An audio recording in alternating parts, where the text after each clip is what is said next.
يا إبراهيم، من هو الرجل الذي كان يعد ب1000 فارس في الجاهلية؟ إنه عمرو بن ود، ويقال له أيضا عمرو بن عبد ود. الرجل الذي سأتحدث عنه الآن هو مصيبة. من هو عمرو بن ود؟ هو رجل كان يحمل سيفا لا يستطيع 2 أن يحمله من على الأرض. عمرو بن ود كان أي أحد يقف أمامه قتل. كانوا في الجاهلية يقومون بعمل حلبات مصارعة. عندما تنتهي المسابقة يأتون بعمرو بن ود ويضعون تحت قدمه حزاما، ويأتون بأقوى 7 فرسان من العرب ليسحبوا هذا الحزام من تحت قدمه، فلا يستطيعون. قوي جدا. كان عمرو بن ود إذا دخل معركة وضع عصابة حمراء وعليها ريشة تسمى بريشة الموت، الذي إذا رآها الذي أمامه الذي ضده رجع إلى بيته ليكتب وصاياه. قوي جدا. عبر الخندق. هل تتخيل قوته؟ لم يستطيع أي رجل في الدنيا، أي أحد من البشر، أن يهزمه. تخيل. فلما عبر الخندق أخذ ينادي: يا محمد، أتزعم أن موتاكم في الجنة وموتانا في النار؟ فلقد اشتقت إلى النار، أما اشتاق أحدكم إلى الجنة حتى يبارزني؟ لا إله إلا الله. فقام علي بن أبي طالب وقال: أنا له يا رسول الله. فقال له النبي عليه الصلاة والسلام: اجلس يا علي، إنه عمرو. الكل كان يعرف من المسلمين من هو عمرو، حتى النبي عليه الصلاة والسلام. قال: اجلس يا علي، إنه عمرو. ثم ردد مقولته للمرة الثانية: عمرو. قال: يا محمد، أتزعم أن موتانا في النار وموتاكم في الجنة؟ فلقد اشتقت إلى النار، أما اشتاق أحدكم إلى الجنة حتى يبارزني؟ لا إله إلا الله.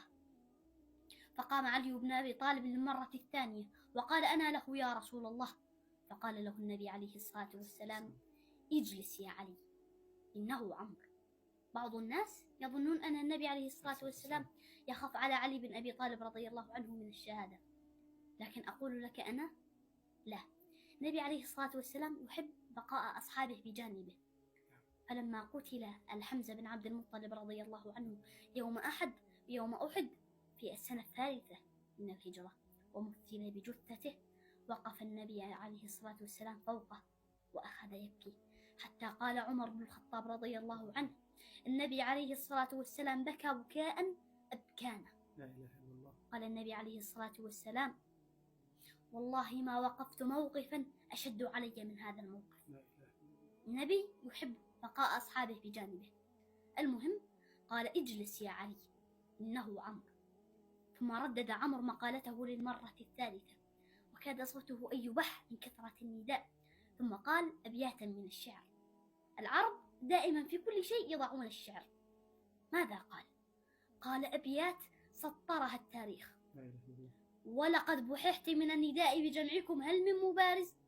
إذا وقفت أمامكم وقفة الرجل المناجز، إني لم أزل متسرعا نحو الهزاهز، إن الشجاعة والسماحة في الفتى خير الغرائز.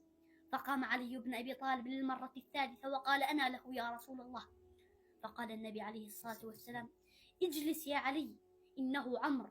قال: عمرو عمرو، وإن كان عمره وإن كان عمره، لا أصمت على تلك الإهانة، لا أصبر على تلك الإهانة. فلما تيقن النبي عليه الصلاة والسلام أن علي بن أبي طالب رضي الله عنه يريد أن يقاتل عمرو بن ود، خلع رداءه وألبسه عليا وأعطاه سيف رسول الله. ثم ذهب النبي ورفع يديه إلى السماء، قال: اللهم إنك أخذت مني حمزة يوم أحد، فلا تأخذ مني عليا اليوم. وجرت دموعه على خده. قال: اذهب يا علي على بركة الله. وذهب علي بن أبي طالب رضي الله عنه متوكلا على الله. فلما ذهب لم ينطق بأي كلمة، ولم يبدأ بالقتال ولا بالمبارزة، بدأ بالشعر ردا على ما قاله عمرو بن ود من الشعر.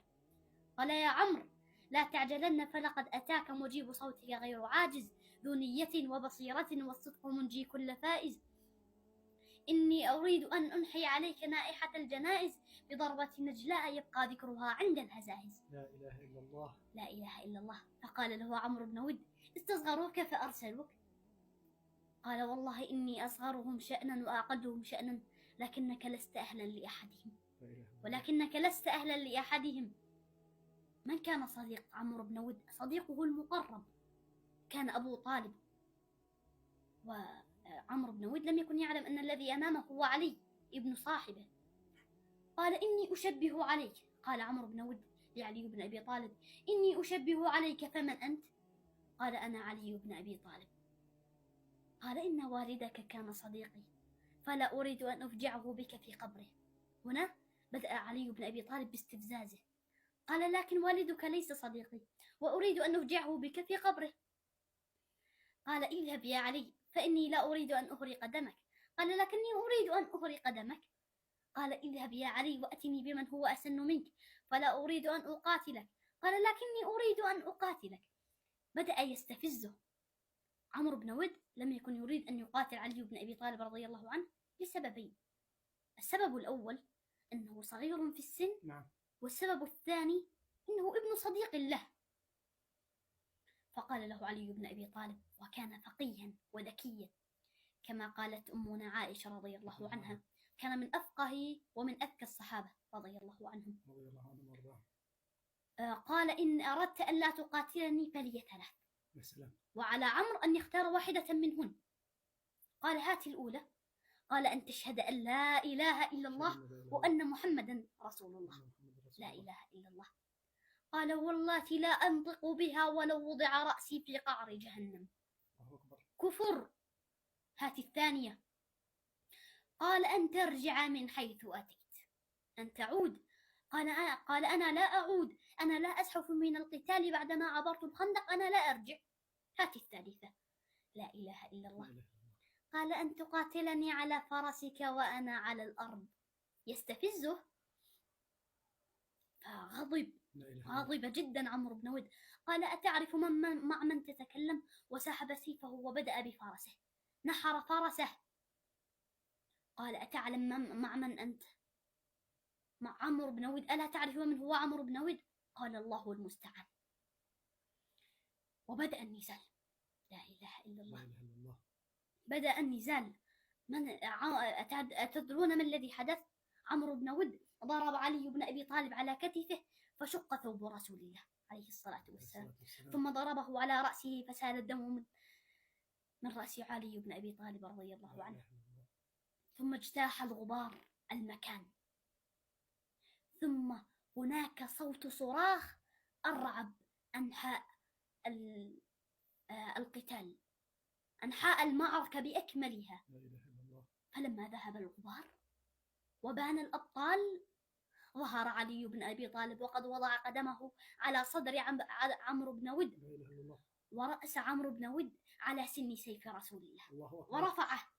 فقال له الرسول عليه الصلاة والسلام: تعال يا علي، تعال يا حبيبي، كيف قتلت عمرا الذي يعد ب1000 فارس؟ لا إله إلا الله. أنت كيف قتلت هذا الرجل؟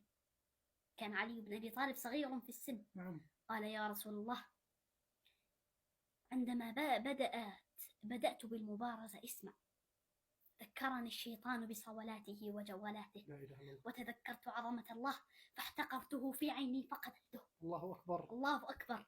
الله أكبر.